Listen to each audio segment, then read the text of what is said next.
Here in Devon, in the tranquil Tamar Valley, was once a port bustling with industry. Now, for an entire year, archaeologists Alex Langlands and Peter Ginn and historian Ruth Goodman are taking it back to how it would have been in the Edwardian age.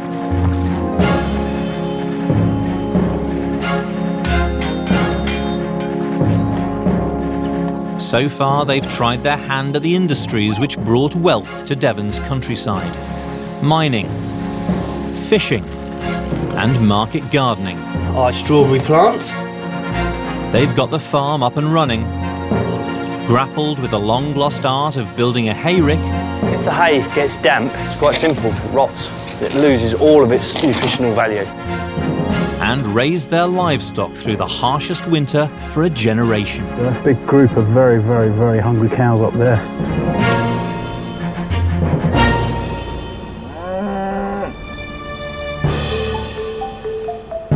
Now it's February, and exactly halfway through the year, we explore one single day in a typical Edwardian farmer's life. This episode delves as never before into the details of day-to-day existence, revealing the hidden stories of how ordinary people got by. I get a bit obsessed with hot water. From getting dressed... I've got somebody else's hair. ...to having fun.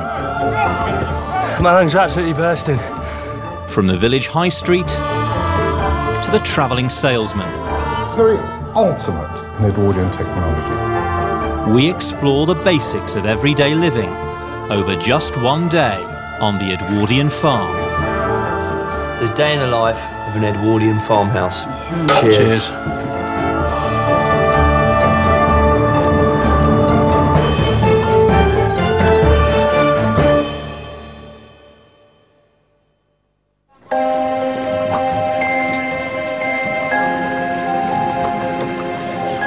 Daily life in the Edwardian countryside had a rhythm and routine all of its own. Ruth has discovered a remarkable source of information about this now forgotten way of living. Goodness. I've been given this set of letters. They were found in a box in a house down here, and they were written 1907. They really give such a picture of what it was like. The little things that people deal with all the time. And this one, you get sort of a bit of the local gossip, really. Harry's wife has got another baby, which makes 8 children. 8. The eldest is gone to London in a situation, so some poor little kid has disappeared off to go and work in service. This letter rings so true. This is exactly what we're going through at the moment.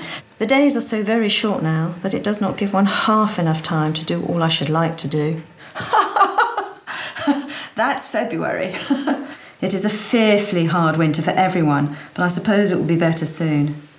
It's all these sort of little things in life.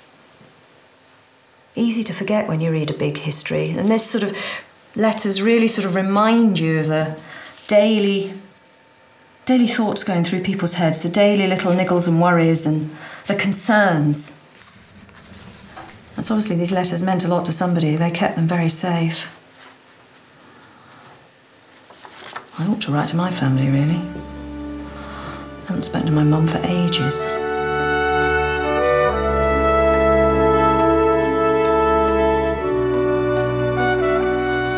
I'm a bad daughter. Don't keep in touch anywhere near enough. Dear Mum, sorry I haven't written for so long. You wanted to know what it's like down here. Well, I'm going to tell you what we've been up to today, so then you'll have a picture of a day in our lives.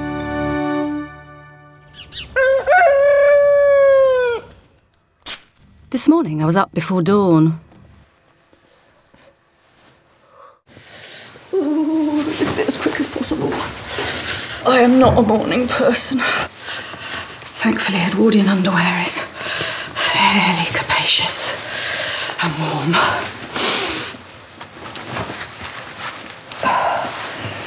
Oh, the morning corset wrestle. The Victorian corset was all about making the tiny little waist and compressing sort of this area, but left all of that completely untouched.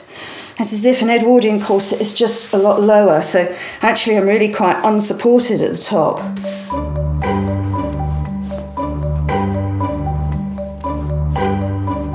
Let's stake the bottom of my petticoat, dragging in the mud.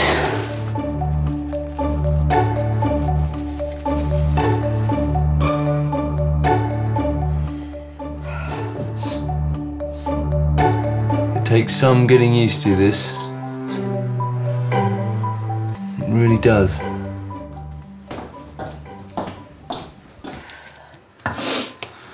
Oh dear, dirtiest job of the day.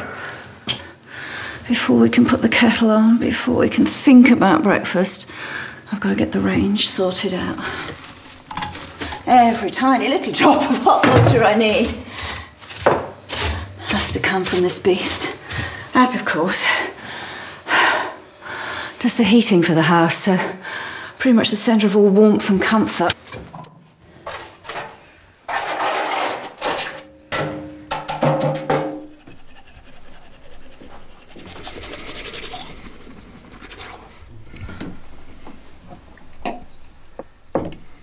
This is a common Edwardian practice, brushing your teeth with soot.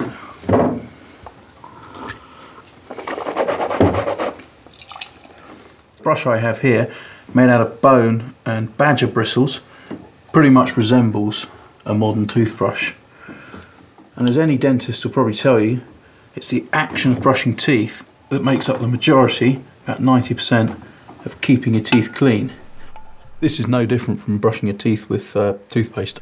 The only thing that you're missing is the minty freshness of it all.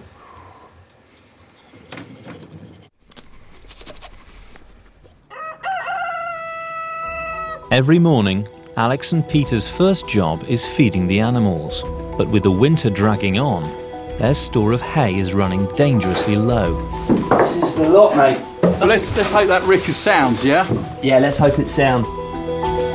They've built a rick to store extra hay in case this situation arose.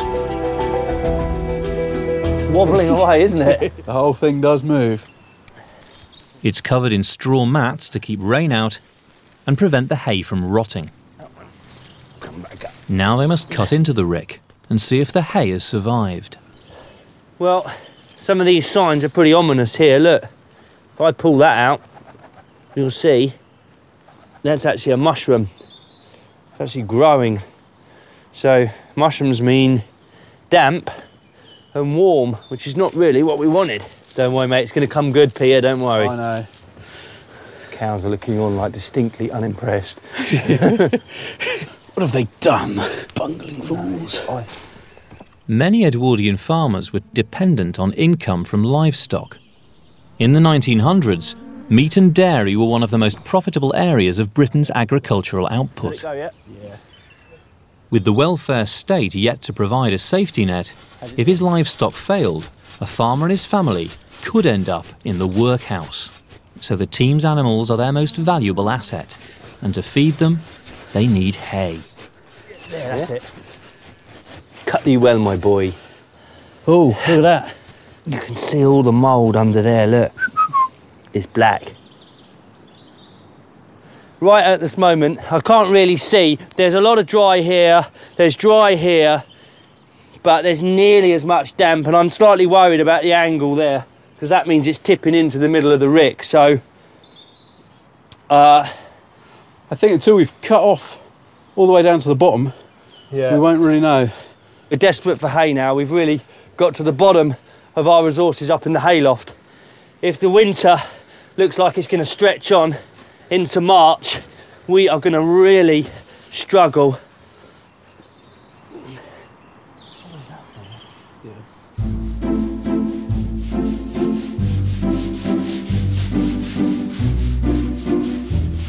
By 7 o'clock, I was on my knees with a scrubbing brush. The amount of filth that gets walked in is quite unbelievable. Muddy boots on the floor, day in and day out. You see, it might not just be mud working on a farm. It's a fair bit of animal dung as well. So it's got to be cleaned.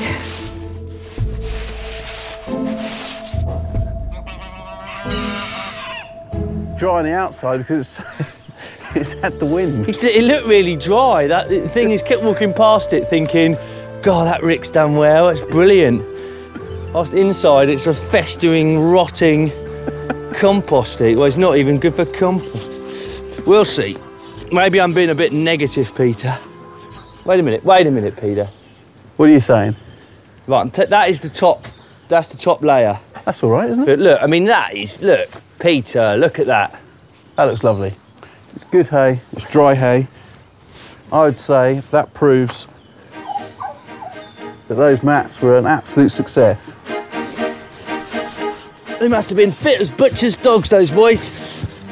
Oh. God. That's the one. Not so bad after all, Peter.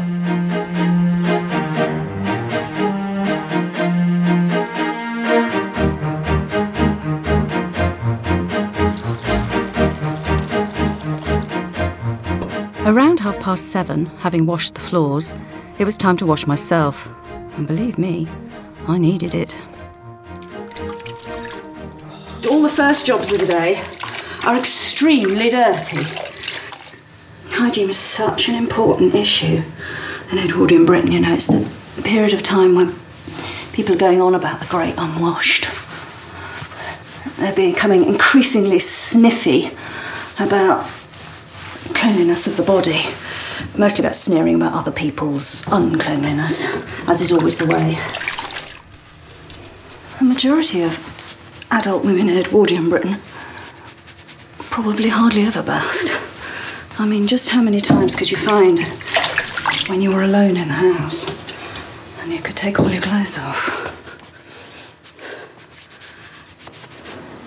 Bathing was something for children, and for boys, and for men. So that water's looking pretty grey.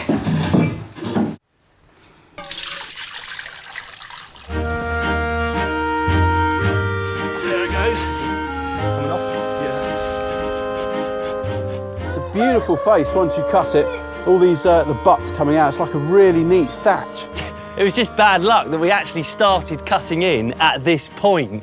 And when I was stood on there and I could actually hear it squelching underfoot, I thought, oh my God, we've got just an enormous pile of rotting hay.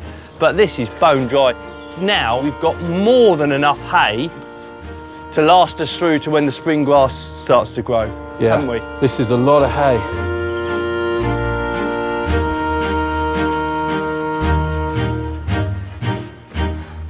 Spent ages trying to work out how to do an Edwardian hairstyle because every photograph you see, absolutely everybody has the big hair on top.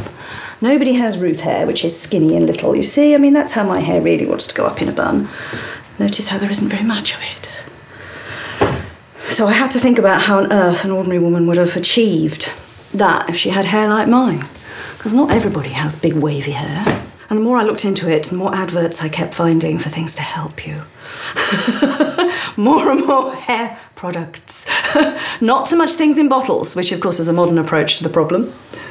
More about hair pieces. So I've got somebody else's plait. This is real hair. I tried it with one, still didn't work. Had to use two. Hair's just way too skinny. It was something of a rite of passage wearing your hair up in Edwardian England.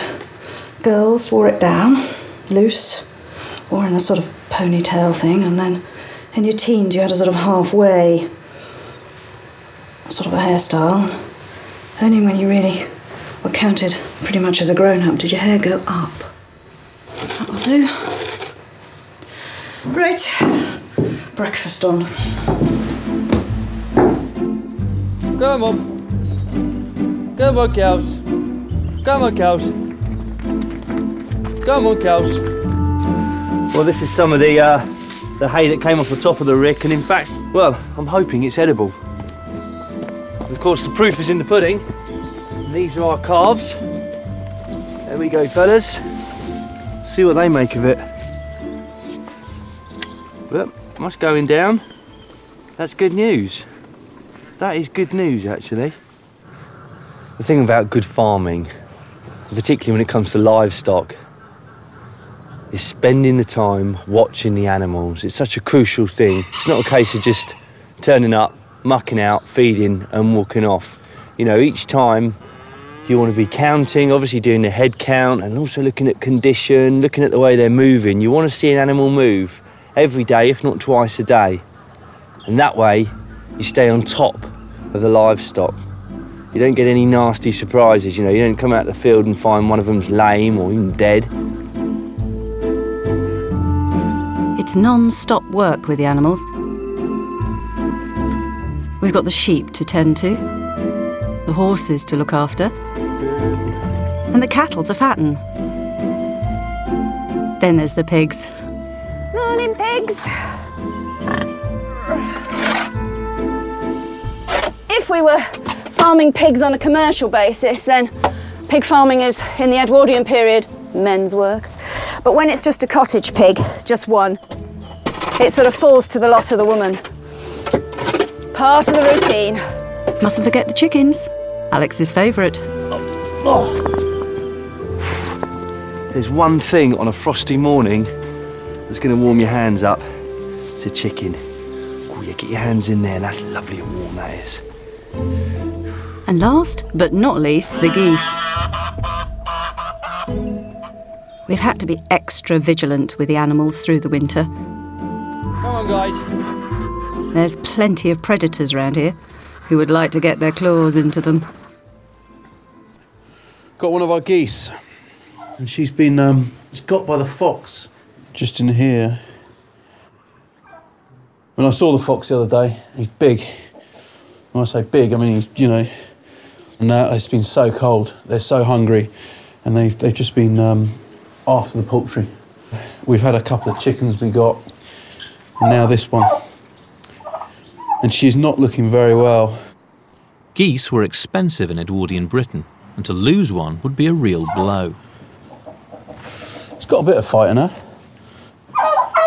I think she's almost too weak to feed herself. I mean, to a certain extent, the fact that she's been got by the fox means that we failed her. How's Goosey? Don't know, to be honest. No? 50-50. 50-50? Yeah, she's got fight in her. Yeah? But she doesn't seem to have mobility in her. Right. Head's drooping, can't really walk properly. Right. So, do our best. Do our best. Keep her warm, try and feed her. I'm thinking we should get some security guards in. Some ganders. I know you don't like ganders, they'll be yapping at your heels all day as you're trying to feed them, but they'll keep the fox away, won't they? It's not my heels I'm worried about. Anyway, the big job of the morning is mucking these calves out. Oh, go on then. OK, Peter, I'm just going to poo pick this one. Yeah. I'm just going to throw this in here for you. Just get all this out of here. Around 8 o'clock, it was time to start on breakfast. I love this dish. It's called raw tatty fry round here. Real working man's breakfast.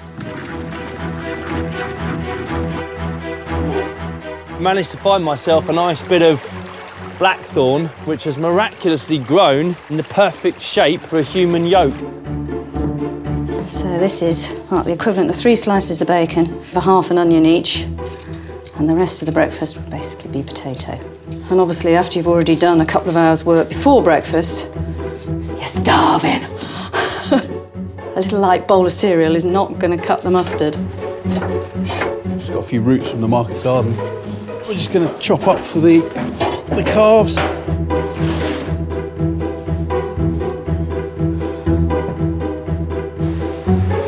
Water. Roots. I think I'm just about ready for my breakfast now. Yeah, look forward to it.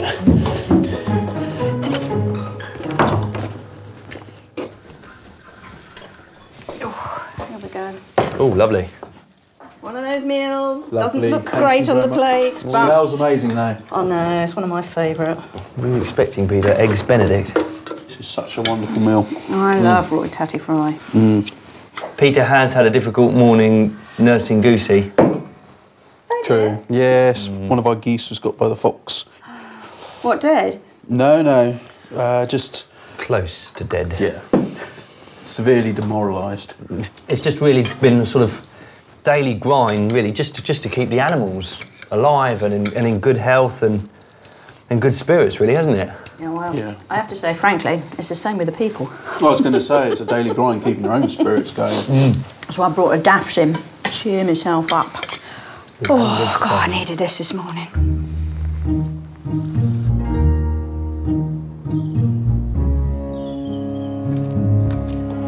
After breakfast, the farrier came to look at our two lovely Shire horses, Tom and Prince.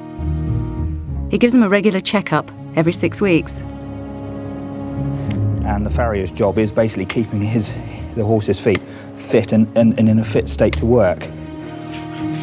Farriers are specialists in caring for horses' hooves and making horseshoes. The job has existed for centuries, but in the Edwardian period it was becoming formalised, with farriers taking exams and joining an official register. Ian Mortimer has been a qualified farrier for 16 years. It was a very important craft because, unlike today, in Edwardian times, horses weren't so much kept for pleasure. They were kept specifically to work. They were still the backbone of British motive power. So the British economy, really, at home was very much dependent on these. At that time, it was still very dependent on the draft horse in particular. So I suppose the big question here is, when are you looking to shoe and when are you not looking to shoe? There's two main reasons for shoe. The main one is if the horse is wearing his feet out faster than they're growing, right, you're going to end up with a lame horse, and you absolutely have to shoe. Yep. The other thing is grip. Horses sometimes, if on slippery ground, slightly slopey ground, yep, they do need the extra grip that a shoe will give them. Right. So it's basically like studs on a football boot. Right. It does make a difference. Prince is the younger of the two horses. Prince. Nuisance. He hasn't been pulling his weight in the field. 3 years old, so it's a sort of equivalent of being a teenager. He's just sort of clumsy, bored, generally sort of fed up with life on the farm kind of thing. Ian's discovered a possible reason for Prince's attitude. This horse's letdowner is uneven, unbalanced feet. Right. See how that's been pushed across that way? Yeah, you can see yeah, in there, but you have to pull it out to see there. Yeah. The whole foot is leaning that way. So that would mean this side would split here, yeah, and then this side has been in the past packed with gravel. Right. Just because he walks hard on the outside, doesn't take enough weight on the inside, and it just flares away. So this isn't getting worn away, yeah, which is why you can see it's starting to lie over. So this is crucial, actually, isn't it? It is, yes. If I was being sort of brutally kind of economic in my choices of work, if you had to make your living from this horse, you think you might have 2 years, then he'll go lame, and he probably would. But is there anything I could do if I could bring a farrier in? So let's say I've already got the horse. Can I bring a farrier in? Can the farrier do anything about that slight imbalance there in the foot? Yes, you can do a little. You Right. can, but in time that will still be his weak point. But Right. by shoeing it, you'll put that off. Right.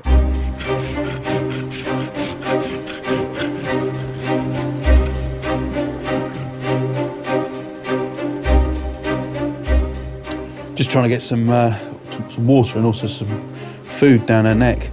Just mix up some feed in some water to make a very sort of almost like a thin goose soup. She's had some. You gonna go for that? She certainly has enough strength to sort of be worth worrying about. I suppose we'll just try and keep her warm. Keep her in here, keep her safe. Only time will tell.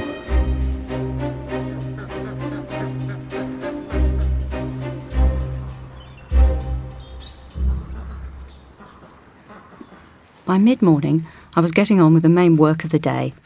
It's a constant round of chores just to keep the cottage going. I trudge along this path, 3-4 times a day. It's only when you don't have running water that you realise how much we take it for granted.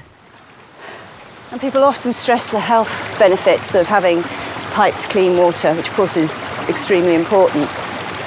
But there's also the amount of time and work involved, which you'd never know until you'd lugged it all yourself.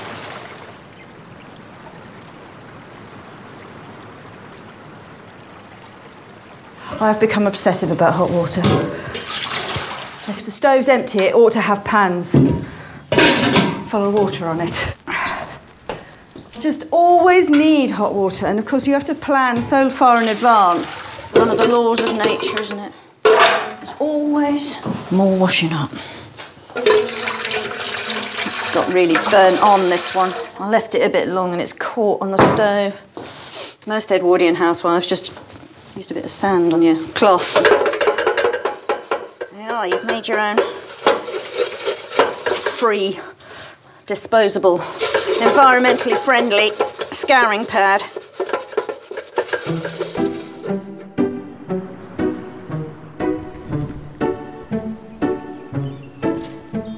In the same way I get really, really paranoid about hot water, I get just the same about dry kindling.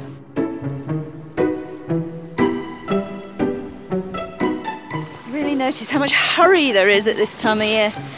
The days are so short. I'm rushing all the time, every job, try and get it done as fast as possible because I've got to move on to the next one.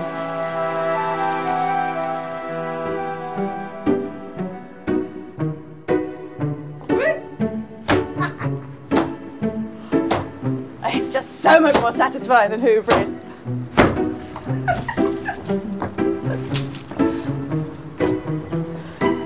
Oh! Once I get this dinner on, pretty much everything else is now under control. Housework wasn't the only daily task for Edwardian women. Across Britain, around 5 million Edwardian women were employed outside their homes, but working conditions often varied with their marital status. For a long time, in industries where married women were working, you find that there is a later start hour for married women than there is for single women. So in the laundry industry, for example, nobody expected a married woman to be in before 8 o'clock, even though unmarried women might have started, you know, at sort of 6:30, because a married woman had to do everything, and everybody knew that. Come on, you lot, you can all get in there. I can just leave that to simmer.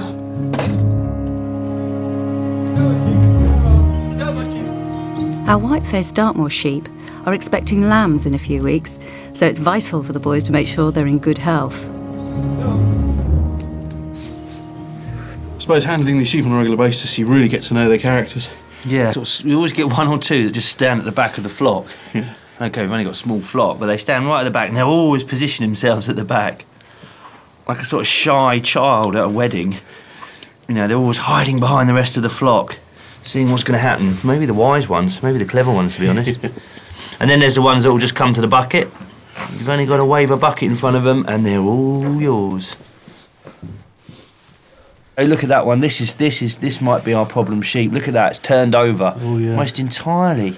Problem with these Dartmoor sheep is that their natural habitat, in many ways as a breed, is up on the moor. You know, where it's also quite stony, and they would actually wear a lot of this down. But where we've got them down, and we've had them down very close to water meadows, so it really isn't the driest land in the area.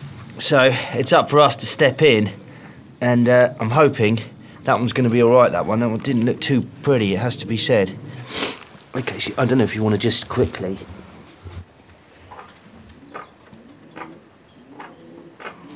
That little waxy deposit there that's just coming out, that means we've got a pregnant sheep. Indeed. So I think we should be confident that all of these have been serviced by old Cyril. Take back everything we said about him. Yeah, sorry Cyril. You've clearly been doing the job. OK, that next one out. The cold weather and hungry foxes could put the lambs in danger. So Alex is looking into an Edwardian solution. Wattle hurdles are made from locally sourced hazel. They keep the wind out and the lambs in. Hi Ian. Hi Alex. Nice to meet you. How you doing, all right? Local hurdle maker Ian Roper has come along to make a batch for the farm. Just putting the zails in at the moment. Zails? Yeah, zails. So basically, that's your upright post. OK. OK, so we want a couple of our best and longest rods. And they want to be about 8 foot long, Yeah. at least. I'm going to tie in the bottom of the hurdle here. Over and under, round and round. Right, so you're not just Go like weaving, you're plaiting them as well. Yeah. At each end, the hazel must be turned back on Right in itself there. without snapping. Again, that's very much technique more than strength. Brilliant. And that's becoming like rope. Just amazing, this really is. The way the wood has actually turned to a rope. Ian's twisted it so much that the fibres have separated, making it flexible, pliable. Wonder of wood. All right. So that's the bottom of the hurdle in. The middle of the hurdle is built up with tightly woven split rods. That's it. These hurdles are going to be That's it, you've got it. instrumental when it comes to lambing. And the beauty about the wattle hurdle is it keeps the wind out. And when it comes to lambing season, especially in places like Dartmoor, it's imperative that they don't get cold, wet, and then chilled by the wind. The sap will soon come up in it.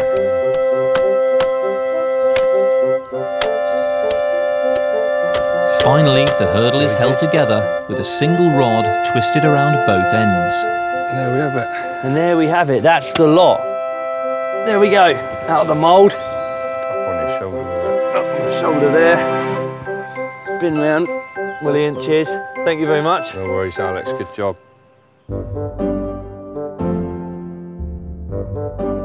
Around midday, I popped into the village shop. We needed a few supplies. Hello again, Thank you. How may I help you, madam? Well, I'd first start with a loaf of bread, please. Certainly, madam. By the start of the 20th century, consumerism was taking hold of society. The number of shops grew massively, from 300,000 in 1875 to over 450,000 by 1907. An Edwardian shop is such a different place from a modern one. For a start, I get to sit down. You just sit nicely on a chair and they serve you, which is very pleasant, thank you very much. Oh, is that golden syrup? Yes, madam. We'll have a syrup sponge, I think. Can I have a tin of that, please? Certainly can. More and more and more companies were producing things in a branded package and selling it with a great big bright logo and a name that everybody recognised, the same products right across the country. And some marmalade. Robinson's, madam. Yes, that would be nice. The railway network is so completely up and running. Everywhere is connected. Food can be shipped from one part of the country overnight.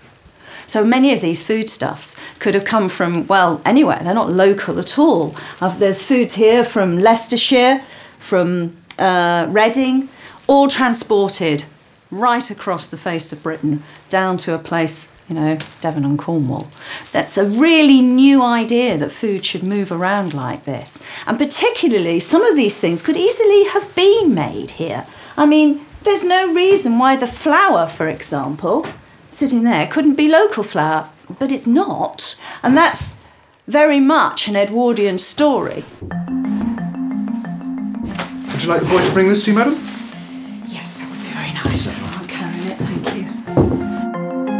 It wasn't just local food that was being pushed out of the high street. Individual craftsmen like the blacksmith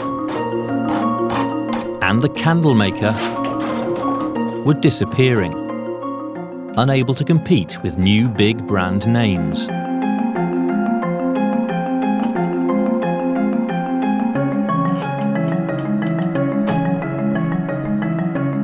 Among those feeling the pinch was the village shoemaker. Until the mid-19th century, shoemakers carried out their work by hand, usually in a workshop in their own home. They enjoyed a huge amount of freedom, deciding what hours and days they worked. Then in the 1850s, machines for shoe production started to appear, and many shoemakers went to work in new, large-scale factories. It was the end of their independence. Alex's brother Tom is one of the few people in Britain carrying on the tradition of making shoes by hand. Shoemaking is often called the gentle craft. It's quite therapeutic, it's quite relaxing. He's come to fix Alex's boots. Start with an upper. This is an old upper I've taken off, and this is, as you can see, it's stitched together so that this can be pulled over the last. And the last, especially a wooden block that you pull the leather over in order to shape the shoe. They come in a variety of sizes. I've got some men's there, down to little children's there. As you can see here, I've pulled the leather over the last and nailed it on so that it's tight over the top of the last. It's taken the shape of the shoe. Next, the sole is built up in hard-wearing layers. And then in here, I will put the shank. That can either be metal or wood. And that will sit in here and just give the strength underneath. Then this area here will be filled with cork. And on top of all of this, I then place the midsole and the sole itself. By the end of the Edwardian period, specialist shoe shops selling factory-made shoes were becoming a common sight. The final nail in the coffin is the First World War. And during that time, I think the factories of Britain made nearly 60, 70 million pairs of boots for the forces that were fighting around the empire. So the factories take hold and they're churning out boots. Cheap boots that people can afford, and this type of work becomes very expensive. Shoemakers have to adapt, so they're becoming what's called a cobbler. And a cobbler is somebody who mends shoes. You don't make shoes.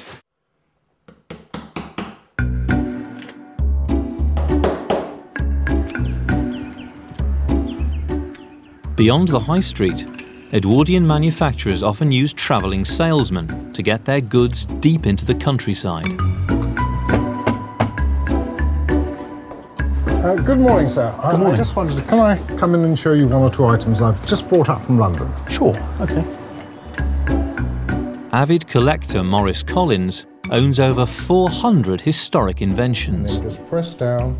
He's come to the farm, armed with his Edwardian wares. Do you have chickens, sir? We have a lot of chickens. I would, if I may, like to show you the very latest item that we are using for farms. And I will place this right over here, sir. Yeah. And you will find that this will grade your eggs. The chicken drops its egg, it rolls down. Oh! When it gets to the appropriate weight, it is then graded. How about that one? Unbelievable. Well, that's certainly something Alex might be interested in. Let me just show you one or two other items. Now, I know you get up very early in the morning. Yeah. Cold, I am sure. Indeed. You can wear this, fill it with hot water, place it around your belly. Makes me look slightly larger than I already am. Does it matter, sir, at 5 in the morning? No, cows don't care. This, in fact, it is what they call the propeller spoon, that you would actually mix your food. The propeller stirs it in the opposite direction, giving you double the result from half the effort. This is a bird caller. Which bird is that? Well, to be honest, we haven't quite established. That sounds like Alex in the morning. Let's see what else we have that might be of interest. Indeed. This, in fact, is the boot and shoe warmer. In this instance, you do not have to take your boots off. Well, one step at a time. No, that is quite something. And finally, I would like to show you the very ultimate in Edwardian technology. It's something that perhaps is going to sweep the country, and you are in at the beginning. This, sir, is the tease maid. A tease The maid? tease maid. The tease maid. And run, may I say, by clockwork. This item is based upon a clockwork situation of your clock. What you would do is set the alarm at the appropriate time that you wish to arise. I would imagine it's about 5 in the morning. About 10 in the morning, yeah. 10 in the morning? About 5 in the morning. What would happen is you would actually fill the night before your kettle with the water. Right. As soon as the time arrives, this would automatically fly across there. The emery cloth would then strike on the match, which will light that heater. And when the kettle is boiled, it would tilt like that into the teapot, and then this iron would flash back and cut out the burning flames. That is absolutely fantastic. You have a vast selection of items here. Is there any one that you feel that would satisfy your immediate needs? The hen's egg sorter, perfect for our chicken concern. The boot warmer, perfect for my frozen feet. I mean, I want all of them. I need none of them. But I would quite like to possibly purchase this. I mean, how much is this going to set me back? Well, around about £2. An Edwardian labourer would probably be earning roughly around 20 shillings a week. Right. So 20 shillings is what, £1? And this is Absolutely. just over £2. So this is over 2 weeks' wages. But, sir, well worthwhile. Yeah. It gives you the height of fashion in terms of domestic wear. And for you, we will do it paid on the never never. We'll send a man round to knock on your door to collect the money. Don't tell Alex or Ruth.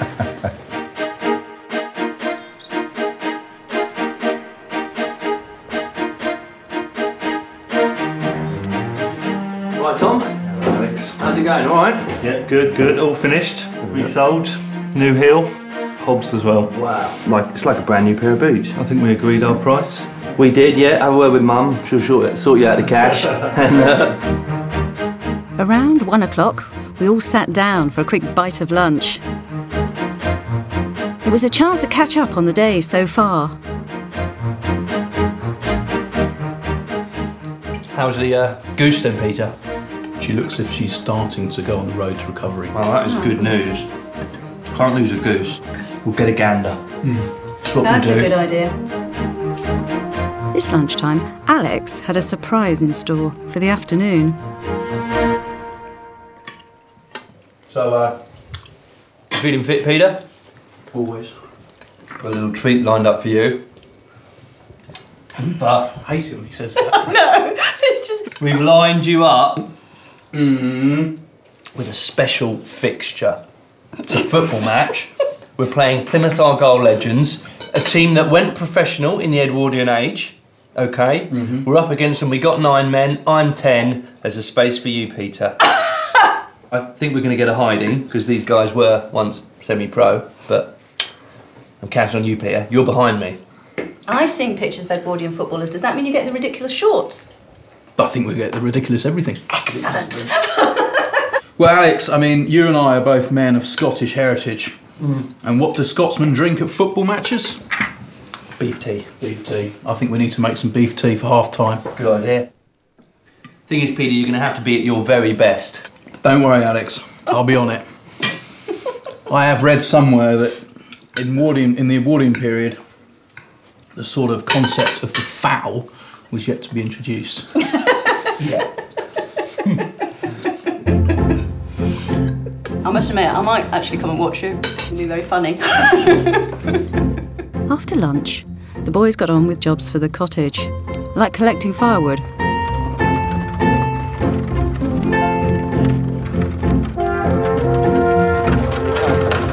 This is the cobbles now, Princey. Just you take it easy, boy. And whoa! Stand there, boy. This is all of the hedgerow wood that we cut out earlier in the year when we did the hedging. So it's had a couple of months to season. So all of that, hopefully, will make fire lighting here down at the cottage much easier. What do you want to laz this over there? Yeah, same place, I reckon. A source of energy, a source of fuel for something back in the Edwardian period that was something you got yourself. You know, it wasn't a case of just flicking on switches here and there. It brings you that much closer doing this to experiencing life back then. You know, it's hard fought stuff, this. It really is.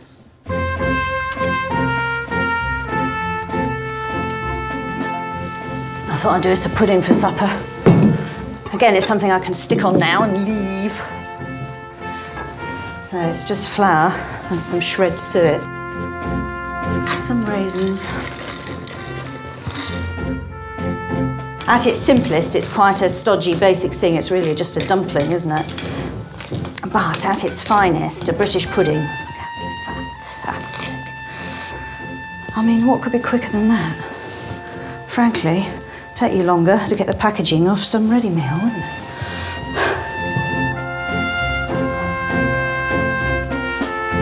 The injured goose is feeling better, and the team's latest purchase should make the farmyard a safer place. Is this him? This is him. I had to outbid a few old boys at the auction for him. And there he was on his Todd. He was only gander there, so I had to pay a few quid for him. She's a lucky girl. But this boy's going to protect you now. He wants to get involved. He's strong. And you can see he's been a bit of a fighter, look. And that's what we want. The things with this type of bird is it loves a ruck. Dogs, foxes, they'll go for them. They'll run at them, flapping their wings. And to be honest, most foxes we put off, unless it's a big fox and he's really, really hungry, most of them we put off. It's too much hassle to deal with them. Yeah. And a lot of farmers keep them for that purpose and that purpose alone. I think a lot of humans will be put off as well. Yeah. It's a lot of noise, it's a lot of violence. Yeah, that's the only problem is, Peter, I've bought a very, very anti-social creature into the farmyard. Once he gets confident, he'll be snapping at your heels, following you around the farm, barking and barking. Just like Ruth. Yeah. And there we go. Go on, then. There he goes. There he goes. It's the sound of a protected farmyard. Oh, off he goes.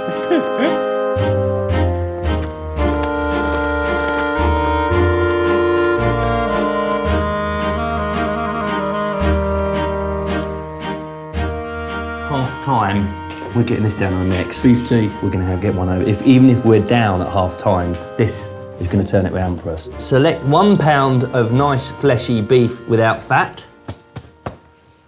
Cut it into small pieces about the size of dice and put it into a clean saucepan with about 1 pint of cold water and bring it to the boiling point. It's done. So look. There we go.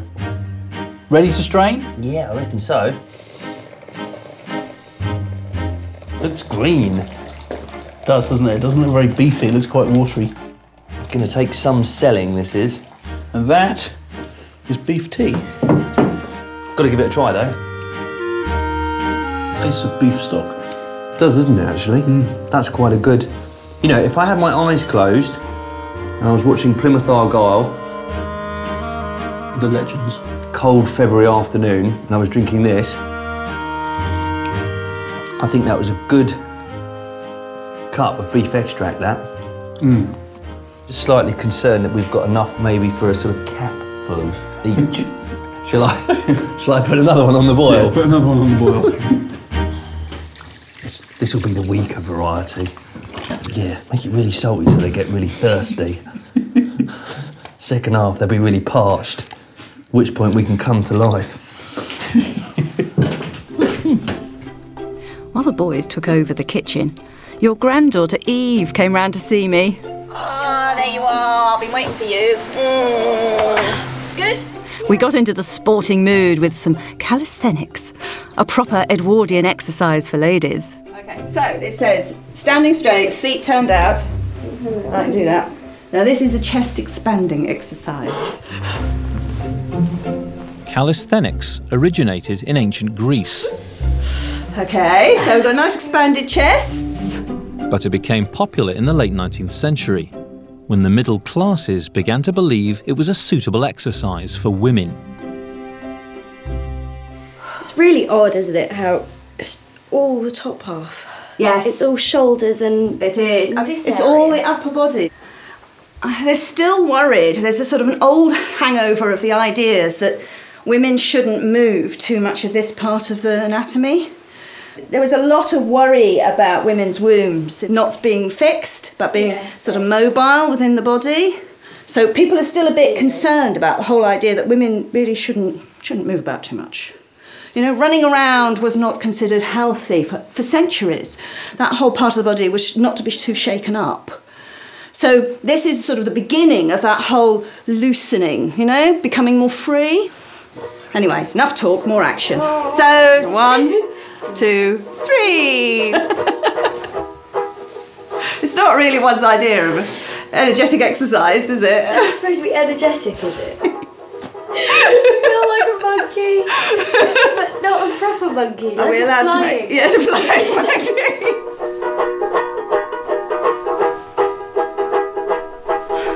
There is a little bit, you know, of a... Yes, you can. Oh, for goodness sake, you wimp.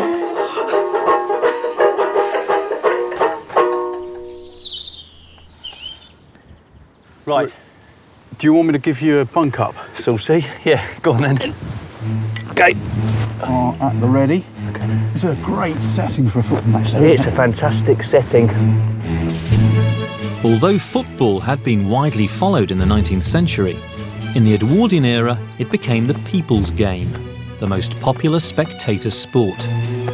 The first crowd of 100,000 was in 1901, and the first £1,000 transfer fee was paid in 1905. But Edwardian rules were very different from modern ones, including no offside, no substitutes, and no red or yellow cards.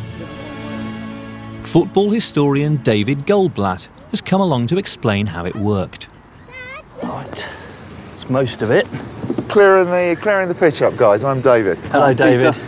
I'm Alex. Hello, Alex. Nice to meet you. Nice to meet you. Is there a lot of this on the pitch? Yeah, well, there's a few more here. It's certainly in the penalty area. We're trying to get that as clean as possible. You see, this shows you just how important and how big football is in Edwardian England. Because you come 20 years earlier. Yeah. Who's playing in the countryside? Football's an urban game. Right. But now, by 1908, everyone in England is playing it. So even out here in Devon, in the world of cows and manure, we're playing football. Because it's professional now. Right, so we've got formations, but it's not like today where it's got 4 at the back, 4 in the middle is the standard. They're playing a completely different game. Right. It's 2 at the back, 3 in the middle, 5 at the front, 5 forwards. So very attacking then. Oh, it is attacking. What we don't have is a lot of training.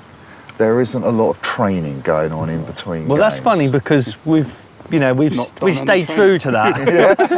Have you been drinking reasonably regularly and getting some tobacco down you as well? Okay, you're in perfect condition for Edwardian professional football. Your heads, your tails. Tails it is.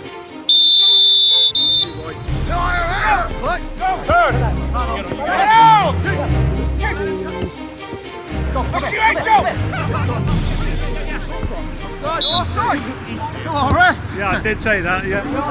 No offsides!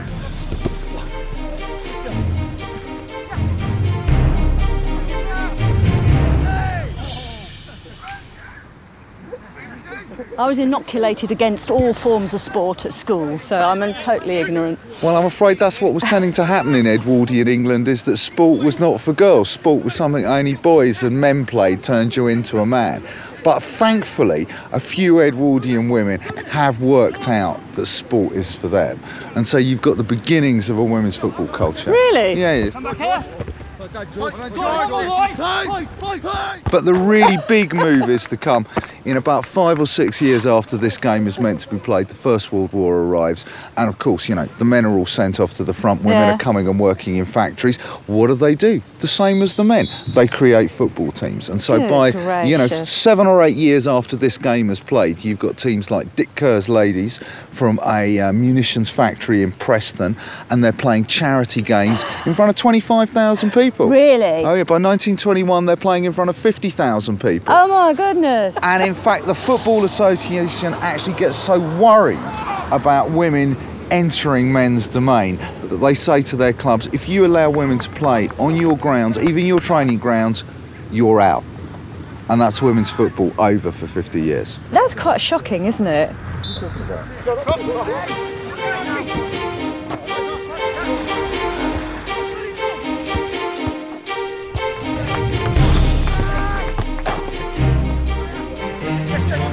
My lungs are bursting. My lungs are absolutely bursting.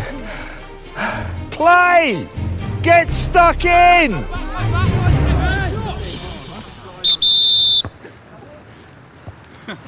See what they make of our beef tea then. We're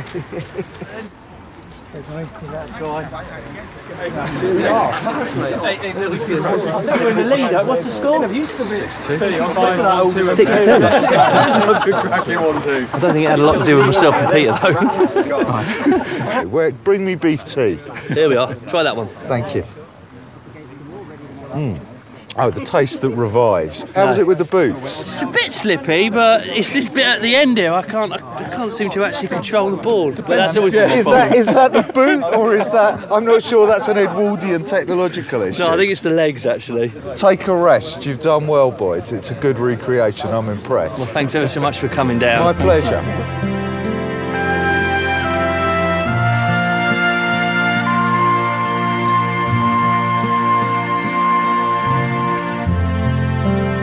After the match, it was back home to put the animals to bed and to have a bite of dinner. How are you bearing up, Peter? Oh, not bad. I can still make it to the pub. Might not make it back again. Then a quick drink to round off the day.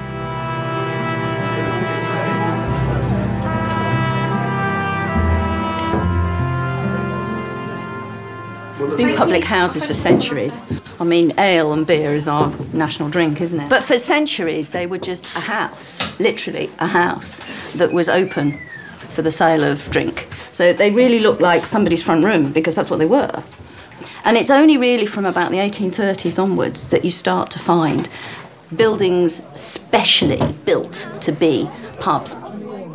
And of course, the early ones were particularly in the towns, and they tended to be really rather glamorous sorts of places. If you went into an urban gin palace or pub in sort of the mid-Victorian period, you'd expect to find it all beautifully tiled with great big mirrors up and all gleaming and shiny, whereas out in the countryside it carried on being somebody's front room.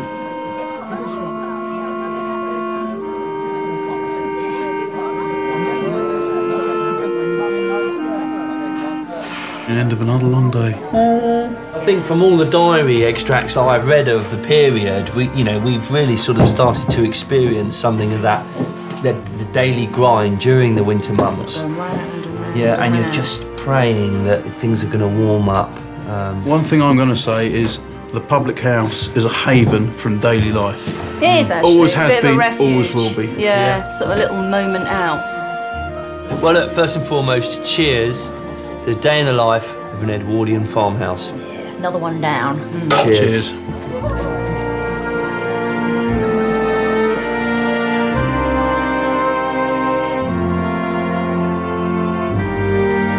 I'm off to bed now, so best finish up. Whatever happens, the worst of the winter's behind us, and spring is definitely in the air. The daffs are out, and it'll be lambing time soon. Then we'll be busier than ever. Take care of yourself. Lots of love. Ruth. P.S. You'll never guess what Peter bought. You up yet? And I got a teas made to pay for.